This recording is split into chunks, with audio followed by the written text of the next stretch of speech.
Everyone, সবাই কেমন আছো? আশা করছি সবাই খুব ভালো আছো আর আমি ভীষণ ভালো আছি। রিঙ্কু সঙ্গীতা ব্লগসে সবাইকে স্বাগত। তো বন্ধুরা, আজকে আমি যাচ্ছি তারকেশ্বর। তো সেখানকার কিছু ভিডিও আমি কালেক্ট করবো, সেটা আমি তোমাদের সাথে শেয়ার করব। যাচ্ছি আমি, আমার দিদি, তাদের বাচ্চারা, দাদা বৌদি, তাদের ছেলে। তো সবাই মিলে গিয়ে খুব এনজয় করবো।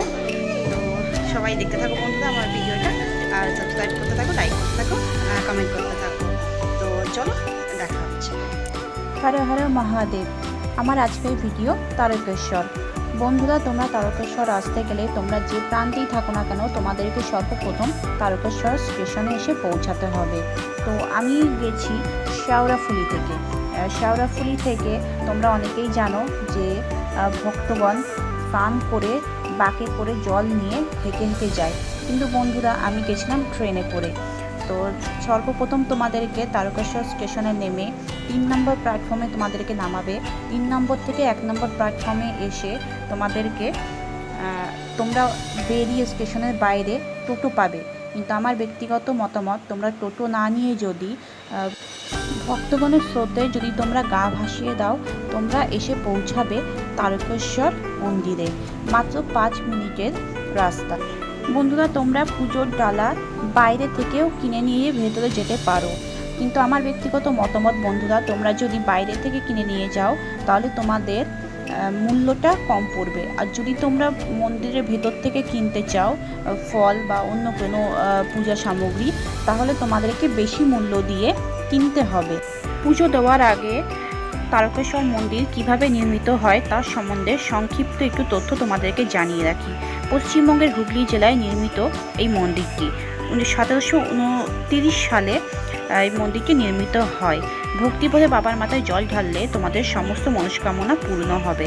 রাজা বিষ্ণুদাস ও তার ভাই ভারমাল্যের একটি পোষা গরু ছিল। গরুটির নাম ছিল কপিলা।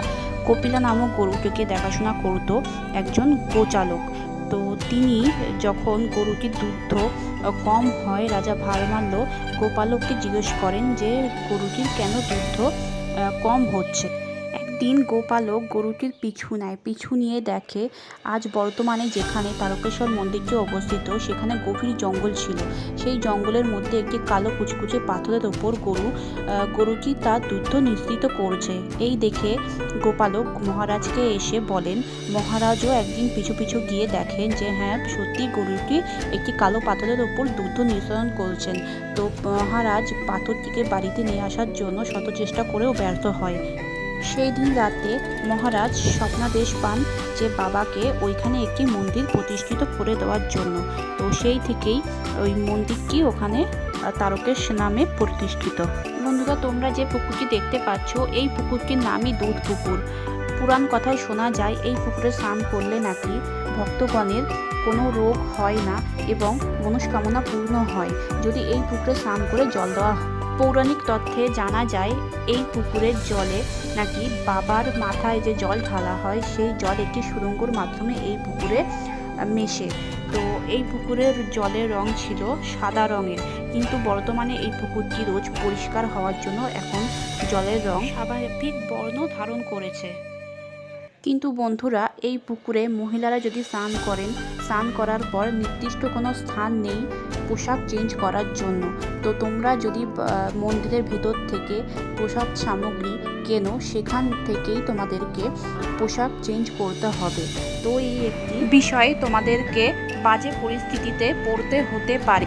এরপর আমরা মন্দিরের ভেতর থেকে গঙ্গা জল কিনি। 50 টাকা মূল্যে গঙ্গা জল কিনে আমরা মন্দিরের ভেতর প্রবেশ করি। মন্দিরের ভেতর প্রবেশ করার আগে তোমাদেরকে লাইনে দাঁড়াতে হবে। বন্ধুরা, তোমাদেরকে আরেকটা বিষয়ও ফেস করতে হবে। এখানে লাইন সিস্টেম পুরুষ আর মহিলাদের লাইন আলাদা নয়, একই লাইনের মধ্যে তোমাদেরকে দাঁড়াতে হবে।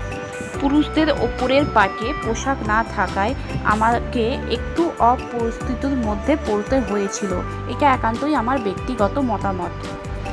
তো তোমরা দেখতে পাচ্ছ বন্ধুরা কতটা ভিড় ছিল। শ্রাবণ মাসে আর চৈত্র মাসে প্রচণ্ড পরিমাণে ভিড় হয়, আর সোমবার তো ভীষণ ভিড় হয়, আর তার সাথে সাথে রবিবারও কিন্তু মন্দিরে ভীষণ পরিমাণে ভিড় হয়। তোমরা যদি ফাঁকায় ফাঁকায় যেতে চাও তবে রবিবার বা সোমবার বাদ দিয়ে গিয়ে তোমরা ফাঁকায় ফাঁকায় পুজো দিয়ে আসতে পারো।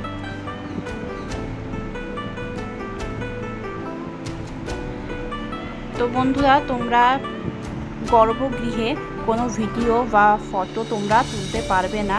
পুজো দেওয়ার পর বন্ধুরা আমরা বেরোনোর সময় তোমরা এরকম অনেক রকম পূজা সামগ্রিক ফটো এইসবের দোকান পাবে। তোমরা তোমাদের ইচ্ছা মতো কোনো জিনিস এখান থেকে কিনতে পারো। তো বন্ধুরা, তোমরা এই রাস্তাতেই পেয়ে যাবে নানান রকম নিরামিষ খাবারের দোকান। খুব অল্প মূল্যে বন্ধুরা তোমরা এখানে হোটেল পেয়ে যাবে। এটি হচ্ছে মন্দিরের মেন গেট।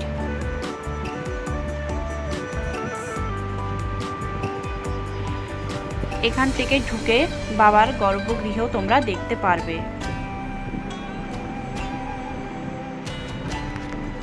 মন্দিরের ভেতরেও ভোগ খাওয়ার ব্যবস্থা আছে। মন্দির খোলার টাইম সকাল 6:30 থেকে 9টা পর্যন্ত। 9টার সময় মন্দির বন্ধ হয়, বন্ধ হয়ে আবার 11টার সময় মন্দির খোলে। আবার 11টা থেকে তোমরা বন্ধুরা জল ঢালতে পারবে। তো এটি হচ্ছে বাবার নন্দীভিঙ্গি। এই হচ্ছে সেই রাজবাড়ি বন্ধুরা। রাজবাড়িটা এখন বর্তমানে বন্ধ আছে, কারণ রাজবাড়িটি এখন আন্ডার কনস্ট্রাকশন। তো তোমরা দেখতে পাচ্ছ বন্ধুরা, এই রাজবাড়িতে এখন বর্তমানে গ্যারেজ ভাড়া করা হয়েছে। এখানে তোমরা 2 হুইলার বা 4 হুইলার রাখতে পারবে।